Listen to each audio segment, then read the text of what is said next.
morning.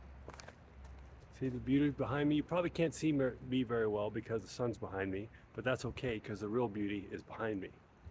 Pend Oreille Lake, Sandpoint, Idaho is where I'm at. Came up to see some old friends. I come up here at least once a year and then go over to Seattle to see my brother and down the Oregon, Washington coast. I love the trip. Just such a pretty country. And there's a running trail here right behind me. I just finished running. That's called the Bayview Trail or the Bay Trail. And it goes, I don't know, it's about 3 miles in and out, something like that. But I always look forward to that run. Goes the perimeter of the lake. Got up at about 7:30. Came out here. I don't know, it's probably about 8:30 or so now. But I make this point always. Every time, a couple times a year I've been doing this. Keep your well full. Your well meaning yourself, your body, mind, soul. If your well's not full and it's drained, you're no good to not only yourself, but to everybody around you. So it is important to find that time for yourself, to treat your body well, to treat your mind well, to treat your soul well, body, mind, soul. What you're eating, how you're living, if you're getting some exercise, walking.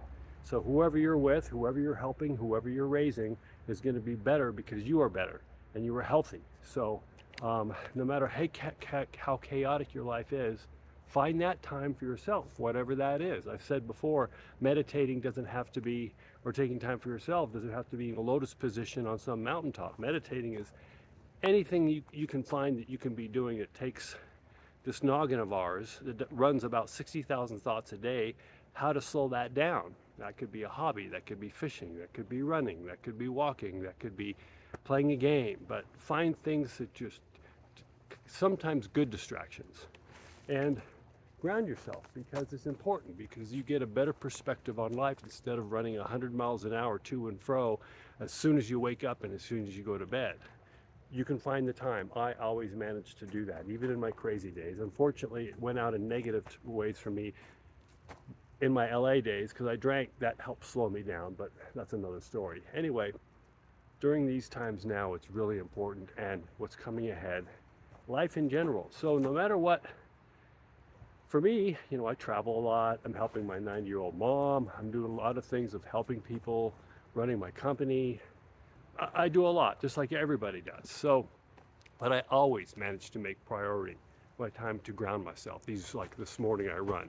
Anywhere I travel, I always find a good running trail wherever I'm at.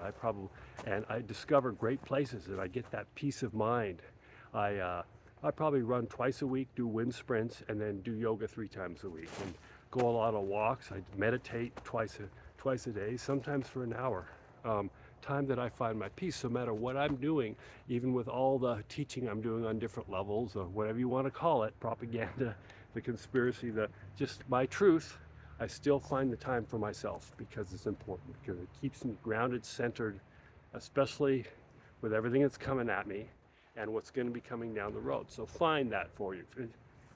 Doesn't have to mean that we're in chaos now to find that. Just for your own peace and well-being, for your well, find what works for you, and embrace that. Find the time for yourself and work on that, and keep yourself, body, mind, soul, grounded and at peace.